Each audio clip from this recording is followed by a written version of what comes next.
लघुकोन. लघुकोन म्हणजे काय?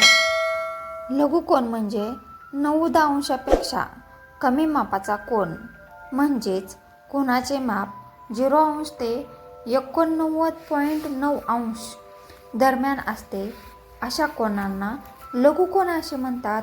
उदाहरणार्थ, ज्या कोनाचे माप 30 अंश बरोबर लघुकोन, 45 अंश बरोबर लघुकोन, कारण हा कोन 90 अंशापेक्षा कमी मापाचा आहे, म्हणून या कोनांना लघुकोन असे म्हणतात. उदाहरणार्थ, 89 अंश म्हणजेच हा पण लघुकोन आहे, कारण 90 अंशापेक्षा याचे माप कमी आहे. महत्त्वाची माहिती म्हणजे सर्व लघुकोन तीव्रतेने वळलेले असतात.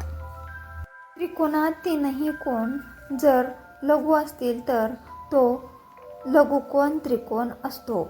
उदाहरणार्थ, लघुकोन नेहमी 90 अंशापेक्षा लहान माप असते. पण भूमितीतील वापर. त्रिकोण, बहुभुज आणि त्रिकोणात्मक आकृतीमध्ये लघुकोन खूप वेगळा असतो.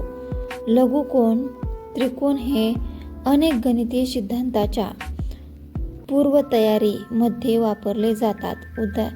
लघुकोन नेहमी 90 अंशपेक्षा लहान असतो, पण 0 अंशपेक्षा मोठा असतो. यालाच लघुकोन असे म्हणतात. प्लीज लाईक, शेअर, कमेंट और सबस्क्राईब. थँक्यू.